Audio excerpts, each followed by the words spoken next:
Aujourd'hui, on va parler monétisation, les critères à atteindre pour pouvoir être monétisé sur YouTube. Combien de temps est-ce que ça peut prendre et surtout ce qu'on peut faire pour accélérer un petit peu le processus. J'ai déjà fait une vidéo sur le sujet où je parle de ma rémunération, le premier salaire que j'ai reçu avec YouTube. Mais depuis le moment où moi j'ai été monétisé, il y a pas mal de choses qui ont changé. Je reçois pas mal de questions en commentaire sur Instagram, donc je me suis dit que j'allais refaire une vidéo sur le sujet. Hello, moi c'est Rita, si t'es nouveau ici, bienvenue sur ma chaîne. Sur cette chaîne, tu trouveras des vidéos conseils, des astuces, des tutoriels pour faire grandir ta chaîne. Donc si t'es pas déjà abonné, n'oublie pas de le faire.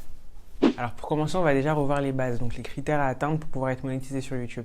Donc il te faudra 1000 abonnés et 4000 heures de visionnage sur les 12 derniers mois. Et quand je dis 12 derniers mois, c'est vraiment les 12 derniers mois en cours. Donc pas forcément de janvier à décembre. En fait, c'est compté sur 365 jours. Donc au bout du 366e jour, on retire le premier jour. En fait, c'est vraiment un comptage en continu. Donc il n'y a pas à se soucier, à se dire à partir de janvier 2022, c'est fini, je n'ai pas atteint les critères de monétisation parce que c'est en continu. Généralement, le critère le plus dur à atteindre, c'est les 4000 heures de visionnage. Souvent, on arrive plus facilement aux 1000 abonnés, mais alors les 4000 heures de visionnage, c'est un peu plus dur. Après, tu en as certains pour qui c'est le contraire, qui atteignent rapidement les 4000 heures de visionnage, mais par contre qui galèrent à obtenir 1000 abonnés. Ça dépend un peu de chacun. Parce que tu as aussi des gens qui ont déjà une présence sur les réseaux sociaux, sur Instagram ou sur Twitter par exemple. Ils ont déjà une communauté, du coup pour eux c'est beaucoup plus simple d'atteindre les 1000 abonnés, les 4000 heures de visionnage parce qu'ils viennent déjà de quelque part entre guillemets. Pour pouvoir suivre sa progression au quotidien, moi j'utilisais une application qui s'appelle YouTube Tracker. Donc elle est disponible uniquement sur App Store. Et en fait grâce à cette application, tous les jours je suivais où j'en étais par rapport à mes 4000 heures de visionnage.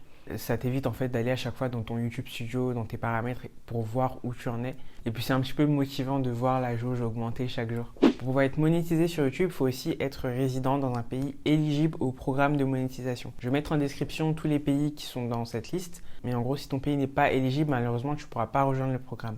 Donc ça, c'est vraiment les critères de base pour être monétisé sur YouTube. Ensuite, il faut vraiment être vigilant par rapport à ce qu'on va poster, par rapport à notre contenu sur notre chaîne YouTube. Il faudra vraiment faire attention de recevoir aucun avertissement sur sa chaîne YouTube parce qu'on peut se voir refuser la monétisation à cause de ça. On peut recevoir des réclamations, ça arrive. Si par exemple tu utilises la musique d'un artiste dans une de tes vidéos, tu peux recevoir une réclamation par rapport à ça. Et ça, on peut toujours le rectifier même après avoir publié une vidéo. Donc en soi, ce n'est pas un problème. Mais il faut vraiment faire attention à ne pas avoir d'avertissement sur sa chaîne. Du coup, pour éviter les avertissements, il faut que ton contenu il t'appartienne. On ne peut pas reposter la vidéo d'un autre youtubeur, on ne peut pas reposter de films, de reportages, toutes ces vidéos où on n'a pas les droits d'auteur, où on n'a pas l'autorisation, la permission de les republier. Par exemple, moi, ça m'est déjà arrivé que d'autres personnes prennent mes vidéos et les repostent sur leur chaîne YouTube. Et ça, c'est totalement interdit. Du coup, YouTube m'envoie une alerte et me dit, voilà, il y a un tel youtubeur qui a posté sur sa chaîne YouTube une vidéo vous appartenant. Qu'est-ce que vous voulez faire? Et moi, à ce moment-là, j'ai le droit de dire à YouTube d'intervenir et de supprimer la vidéo. Dans certains cas, tu as le droit de réutiliser des vidéos qui ne t'appartiennent pas. Tu peux réutiliser une vidéo dans le cadre d'une critique, par exemple. C'est pour critiquer un clip, un reportage ou autre. Tu peux faire des vidéos réactions. Tu peux réutiliser des mèmes, par exemple, pour illustrer une de tes vidéos. Enfin, ce genre de vidéos-là. Il ne faut juste pas que ces vidéos-là soient le contenu principal de ta chaîne. Là, effectivement, à ce moment-là, ça posera souci. Combien de temps est-ce que ça prend pour valider sa chaîne YouTube? Comme je disais, ça varie en fonction des personnes. Des fois, ça prend quelques semaines, quelques mois. Et pour d'autres, ça peut être encore plus long, ça peut même prendre des années. Moi, par exemple, pour ma chaîne, le 25 septembre 2019, j'étais à 479 abonnés et 1099 heures de visionnage.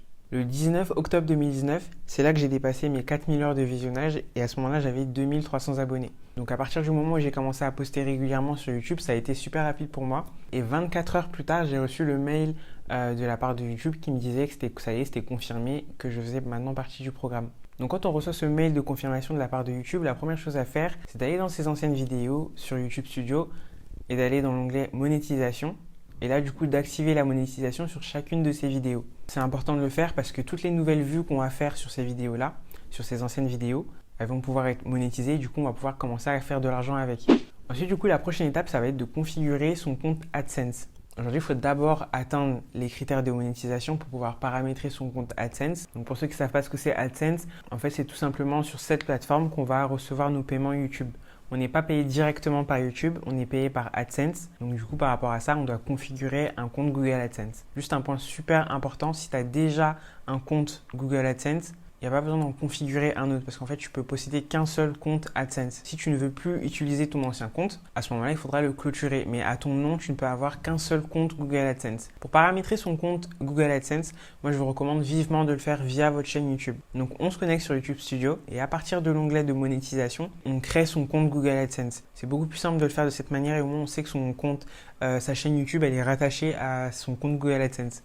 Donc une fois sur son compte Google AdSense, il y aura juste à suivre les différentes instructions qu'on vous demande. Donc en gros, il faut juste inscrire ses informations d'identité, ses coordonnées. Une fois que cette étape elle est validée, normalement dans YouTube Studio, on retrouve un message d'information qui nous dit que la demande de création AdSense a bien été reçue, qu'elle est en cours, etc. Moi perso, je ne sais plus en combien de temps mon compte AdSense il a été approuvé, mais apparemment ça peut mettre jusqu'à quelques jours. À un moment donné sur son compte AdSense, il faudra valider son adresse. Donc pour ça, on reçoit un courrier postal. Donc c'est pour ça qu'il faut bien faire attention à l'adresse qu'on met dans son compte.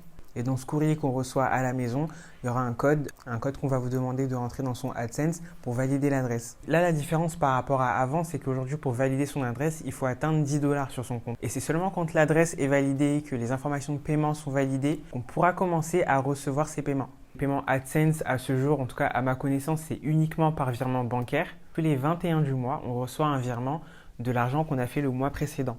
Donc si par exemple fin janvier sur ton compte tu as, je sais pas, 300 €, le 21 février tu reçois un virement de 300 €. Les paiements ils sont débloqués qu'à partir du moment où sur ton compte tu as minimum 70 €. C'est la base à faire pour pouvoir recevoir un virement AdSense. Voilà, je sais qu'il y a beaucoup d'informations par rapport à AdSense, ça peut paraître un peu compliqué, je sais pas si c'est assez clair ce que j'ai dit. En tout cas, n'hésitez pas si vous avez des questions à me les poser en commentaire ou sur Instagram. Après, je précise quand même que tout ce qui est problème technique, ça, je ne pourrais pas vous aider. Maintenant, on va parler de ce qu'on peut faire pour que sa chaîne elle soit le plus rapidement monétisée. Là, on va vraiment parler par rapport au contenu. Après, sur ma chaîne, on trouve plein de vidéos sur ce thème-là. Mais là, on va parler rapidement contenu. Qu'est-ce que dans ton contenu, tu peux faire pour rapidement atteindre les 1000 abonnés et rapidement atteindre les 4000 heures de visionnage? Les 1000 et 4000, c'est clair qu'au début, ça fait peur.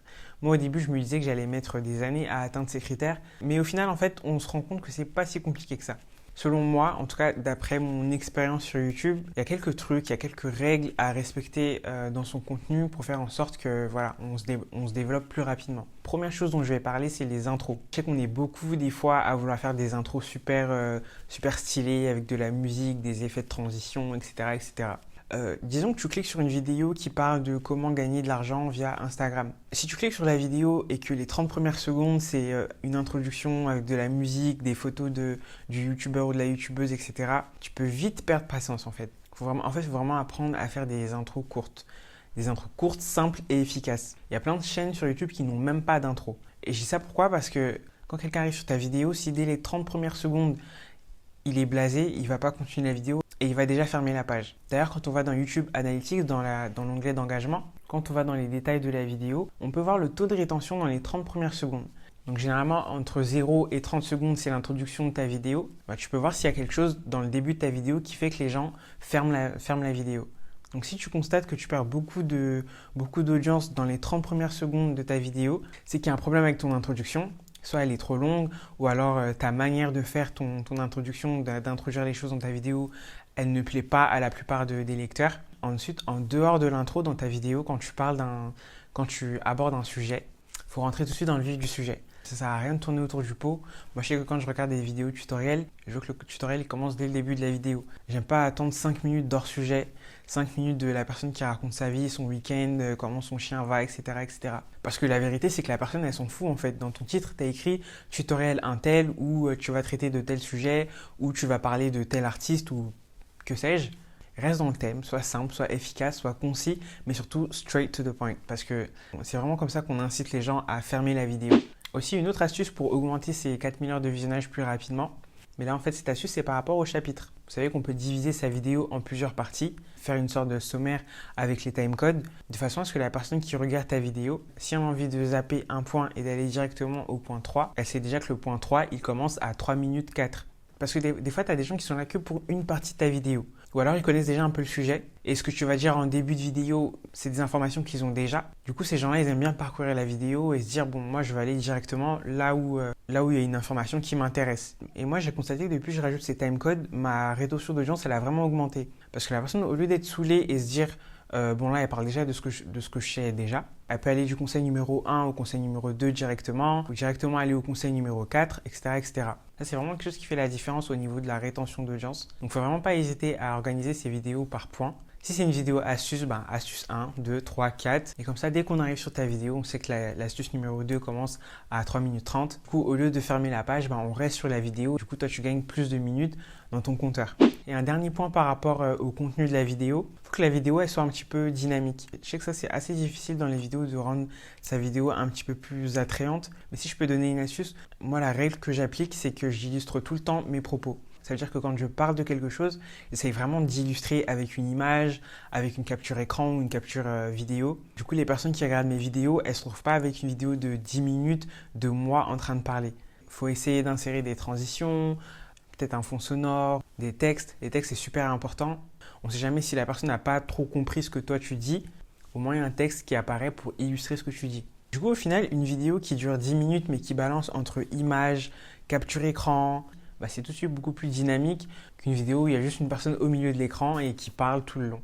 Des astuces pour atteindre les critères de monétisation, les 1000 abonnés, les 4000 heures de visionnage, il y en a vraiment beaucoup. Je ne peux pas tout dire en une vidéo sinon ce serait beaucoup trop long. Mais la clé principale à retenir, c'est vraiment la régularité. Avoir une présence constante sur YouTube, c'est super, super important. Alors bien sûr, tu n'es pas obligé de poster tous les jours. Si le rythme qui te convient, c'est une fois par semaine, poste une fois par semaine. Mais sois vraiment là une fois par semaine. Si dans ton calendrier, tu te dis je vais poster tous les mercredis et tous les samedis, sois là tous les mercredis et tous les samedis. Moi, je la vois la différence dans mes statistiques. Les mois où je suis vraiment présente, active sur YouTube, contre les mois où, comme en ce moment, je ne suis pas trop présente sur YouTube, je vois mes stats vraiment baisser, vraiment diminuer. Donc, soit fais ta part, sois régulier sur YouTube, poste régulièrement et tu verras qu'au bout d'un moment, c'est même YouTube qui va t'aider, qui va commencer à pousser tes vidéos. C'est vraiment l'une des choses qui fait la différence. Voilà, j'espère que mes explications, elles ont été assez claires. En tout cas, n'hésitez pas, comme j'ai dit, si vous avez des questions en commentaire ou sur Instagram. Et en attendant, je vous donne rendez-vous dans une prochaine vidéo. Salut!